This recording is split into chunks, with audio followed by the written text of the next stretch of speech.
La historia está llena de reyes que surgen y caen, de imperios que moldean fronteras y de batallas que reescriben el destino de las naciones. Pero el momento que realmente cambiaría el mundo no comenzó en las cortes de los gobernantes ni en los mapas de los generales. Comenzó con una promesa. Un susurro transmitido de generación en generación, hablado por profetas, escrito en pergaminos sagrados, plantado como semillas en los corazones de quienes anhelaban la libertad. Un redentor venía. Alguien que rompería las cadenas de la opresión. Alguien que sanaría lo roto. Alguien que traería luz a los rincones más oscuros de la historia humana. Pero mientras muchos imaginaban a un héroe con armadura, cabalgando con poder, el plan nunca se basó en la fuerza. Se trataba de amor. Y el amor rara vez llega como esperamos. Este fue el tipo de comienzo que el mundo no vio venir. En un pequeño pueblo llamado Belén, lejos del ruido de los reyes y la mirada de los poderosos, una joven llamada María llevaba dentro de sí la esperanza de toda la creación. No provenía de la realeza. No buscaba fama. Sin embargo, el cielo la había elegido. Las palabras del ángel fueron sencillas, pero transformadoras. Has hallado gracia ante Dios. Y con un corazón lleno de fe, María aceptó lo imposible. Dijo sí a una historia mucho más grande que ella misma. A su lado estaba José, un carpintero, firme y honesto, cuyos planes de vida se trastocaron con la noticia de este niño milagroso. Él también tuvo una opción. Y eligió creer. Quedarse. Proteger. Pero cuando llegó el momento del nacimiento del niño, no había puertas abiertas para ellos. Ningún lugar preparado. Ninguna bienvenida esperándolos. En cambio, el Salvador del mundo llegó en un establo. Envuelto en una tela sencilla, acostado en un pesebre donde comían los animales. Sin procesión real. Sin cuna de oro. La mayor esperanza que la humanidad jamás conocería, entrando silenciosamente al mundo de la manera más humilde posible. Mientras las ciudades dormían y los gobernantes soñaban con su propio poder, en los campos, un grupo de pastores velaba por sus rebaños. No eran ricos. No eran importantes. La sociedad apenas los notaba. Pero el cielo sí. De repente, la noche tranquila estalló en luz. Un ángel se paró ante ellos y les pronunció palabras que resonarían a través del tiempo. No tengan miedo. Les traigo buenas noticias de gran alegría. Hoy les ha nacido un Salvador. Entonces, como si el cielo mismo no pudiera permanecer en silencio, un coro de voces llenó el aire, alabando a Dios, declarando paz en la tierra. Los pastores no esperaron. No dudaron. Corrieron hacia el niño, hacia la promesa. Y cuando lo encontraron, no en un palacio, sino en un pesebre, se convirtieron en los primeros en presenciar el comienzo de la historia más grande jamás contada. No fueron los sacerdotes. No fueron los políticos. Fueron los olvidados. Los ignorados. Porque así funciona el amor. Ve lo que otros pasan por alto. No todos recibieron la noticia con alegría. En Jerusalén, tras los muros del poder, un gobernante llamado Herodes se sentaba inquieto en su trono. Le llegaban rumores, historias de un niño nacido para ser rey. Pero Herodes solo conocía una forma de gobernar, mediante el miedo, la fuerza, eliminando las amenazas antes de que pudieran manifestarse. Al mismo tiempo, lejos de Israel, eruditos, magos de Oriente, estudiaban el cielo. Vieron una estrella, brillante e inusual, y comprendieron, algo extraordinario se estaba desarrollando. Siguieron la luz.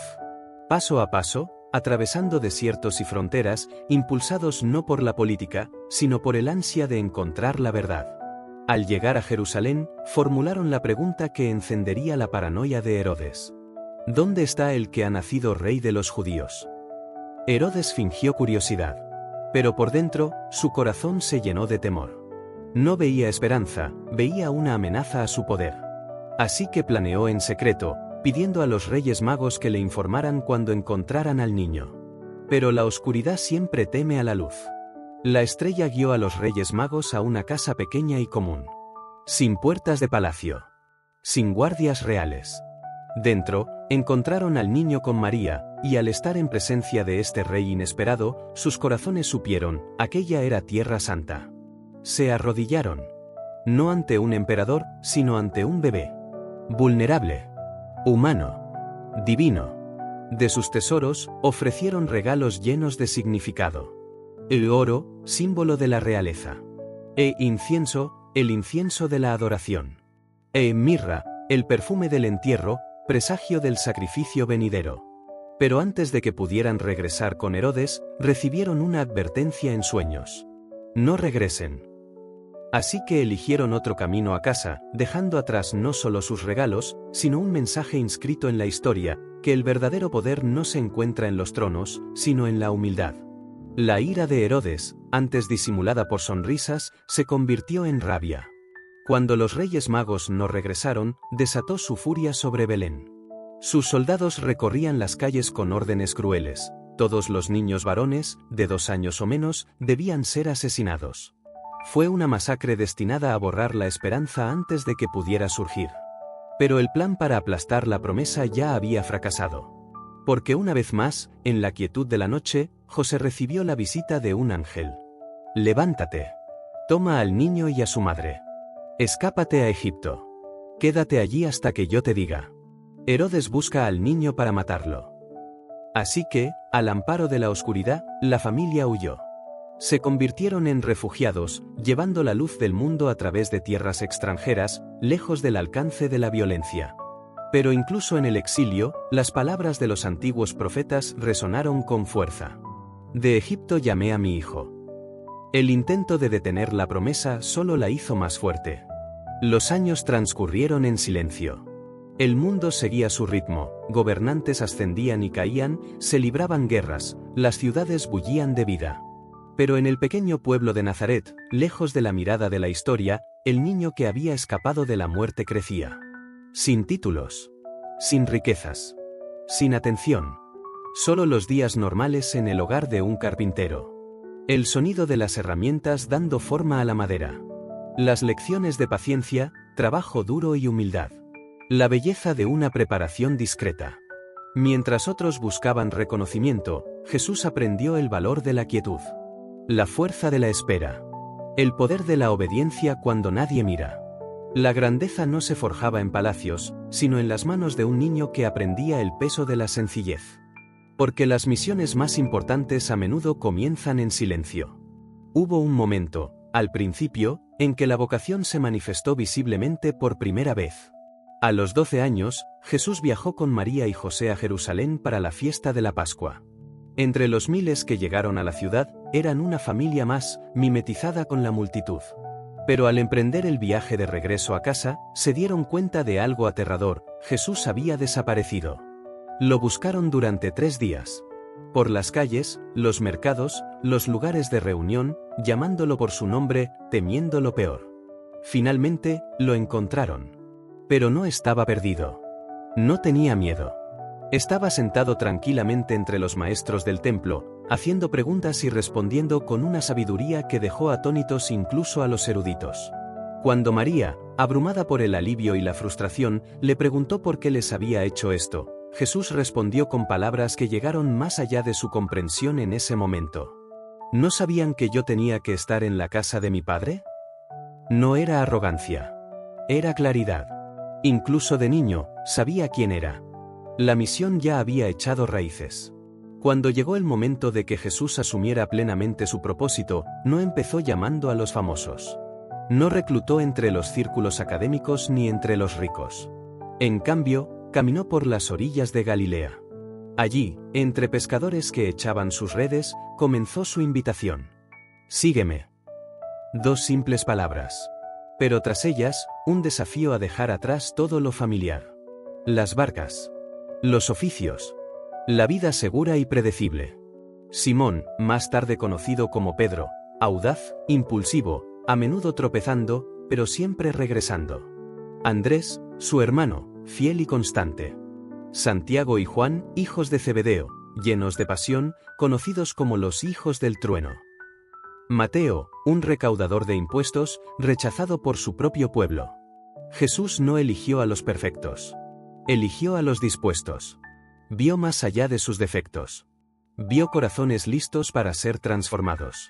Porque la revolución que estaba iniciando no se construiría sobre títulos. Se construiría sobre la fe.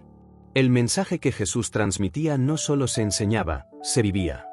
Dondequiera que iba, las vidas cambiaban. Pero el cambio no se produjo por la fuerza. Se produjo por la compasión.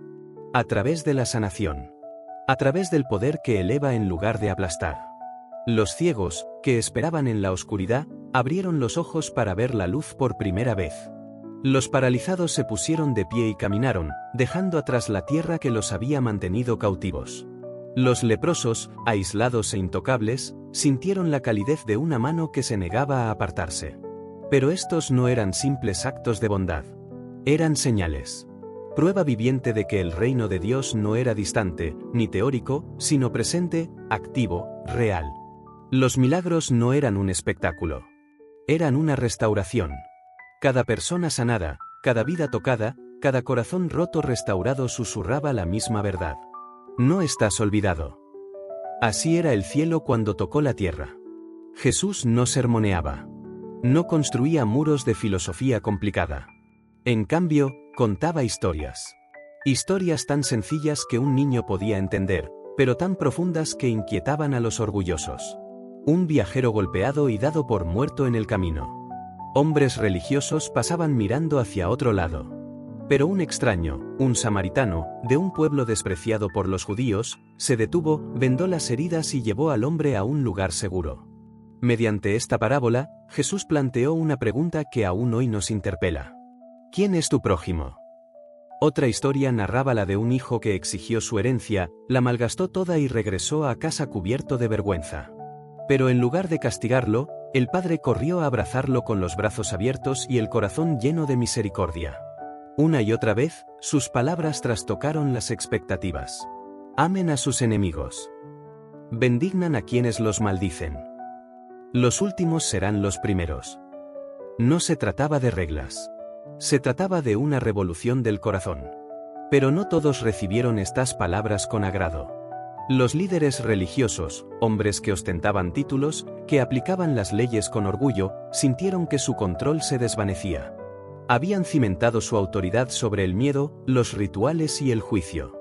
Y allí estaba Jesús, derribando sus muros con gracia. Mientras exigían perfección, Él ofrecía perdón.